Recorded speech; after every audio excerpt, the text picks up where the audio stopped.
This is the most common single pole light switch in America. Its primary function, on and off. That's it. It's basic, it's boring, and it gives you zero control on how a room actually feels or the mood that you can actually create. I'm Colton, and I'll be demonstrating in today's video how you can take that single pole switch and upgrade it to a dimmer. First thing you want to make sure is that your lights are actually dimmable. Not all lights are, and if you try to, sometimes you'll have this weird little flicker or sputter. So I was actually able to find the LED lights that were installed in my bathroom, and there's a section there within the LED description that it says it is dimmable. I also want to caveat that I'm demonstrating a true single pole light switch upgrade, which I'll also put down below in the description, YouTube shopping, or wherever else, just down below. But while I'm also doing that, I have a switch for the fan that's above the shower. I'm going to upgrade that to the paddle look. Here's the actual switch. You're going to have 2 black wires and then a ground. But I will caveat, if you take the faceplate off of your switch and you see more than 2 black wires and a ground, don't panic. Lutron actually created a very nice, easy wizard walkthrough type of demonstration that I'll put a link down below in the description. I also want to point out that Lutron calls out that this specific dimmer is perfect for bathrooms, so we're going to test it out. Now the tools you'll need for this project really are just a flathead or a Phillips screwdriver and also some wire strippers. The time that it took me to complete this project was probably about 15 minutes. It was right on par with what it says on the box, so let's get started.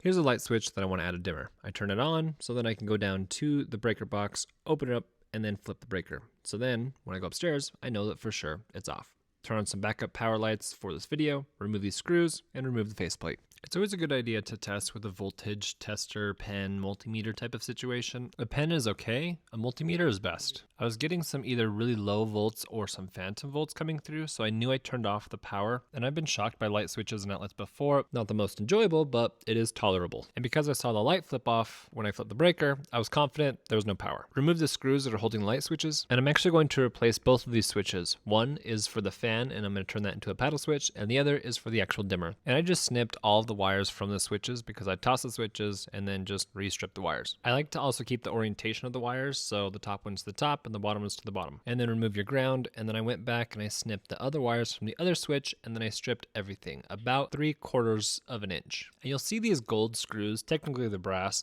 but the wire is actually made specifically for these ones to go into one side so then you can continue, because this is a single pole switch, to another switch. But I actually don't like that, so I'm going to loosen up these brass plates and the screw as much as I can and make a little loop on the end of every single wire, and I'm actually going to make it so the loop goes clockwise. So what happens is when you put that around the screw and tighten it, as it tightens to the right, it gets more of a secure hold. And then I do this exact same thing to the other side. I strip those off, I cut the ground entirely just because I had enough ground here, and I'm going to line up the wires. So I'm going to take the green wire from the dimmer, attach that to the ground wire to the house, and tighten those together. And because we're taking a single pole switch that had 2 black wires and a ground and upgrading that to this dimmer, I'm going to cap this blue wire on the dimmer because we're not going to use it. Now I'm going to take the black wire from the dimmer and the top black wire from the house, tie those together. And then I'm going to take the red wire from the dimmer and attach that to the other black wire. Also, let the wire caps do the tightening. Just line up your wires and then twist it all nice and tight. It'll have a better hold. Now take all of those wires and shove them back in the box. What you want to make sure is your ground wire isn't crossing with any of those other wires. Once you know that for sure, you're going to take your screws and then fasten the dimmer down to the box. And then I'm going to take the other switch and I'm going to fasten that one down to the box as well. And then try to make sure you have your switches aligned so that when you put the plate on, you're going to just tighten this down nice and snug. Don't over tighten or else you can break it. Now take your final faceplate and snap that on. You're just going to push everywhere and it'll click. Go down to the breaker box, flip the breaker back on, and you should have power once again.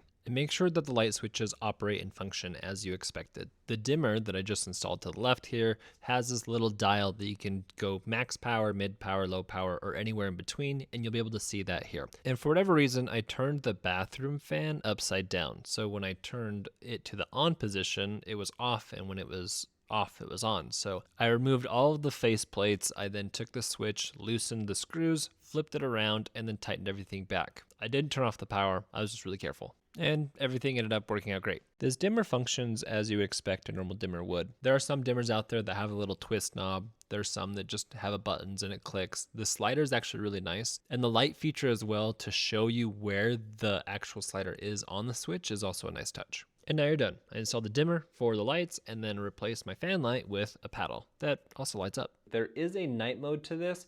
Really all that means is there's a bar off to the side that you can adjust the brightness. It's always on. It kind of has this nice little glow. And then also when you turn on the lights, it kind of does this like fade in and fade out rather than just like bright on. So if you do have the little adjuster all the way to the top and you hit that on button and it is 2 o'clock in the morning because you have to go to the bathroom or whatever, there is a gradual power up to that full percentage. If you actually look at this, Lutron calls out it is for a single pole and also a 3-way. You're provided with everything that you need within this box. And now you're done. You just switched out your single pole light switch for this Diva dimmer by Lutron. If you want to buy this specific dimmer, I'd highly recommend it. The little slider off to the side and it being night mode is a really nice touch. This product will be down below in the description as well as the YouTube shopping links below. I'm so happy with this dimmer. It completely changes the mood of the bathroom. If you like this video, hit that like and subscribe button. Don't miss out on future project and review videos I have coming up. Thanks again for watching, and we'll see you next time.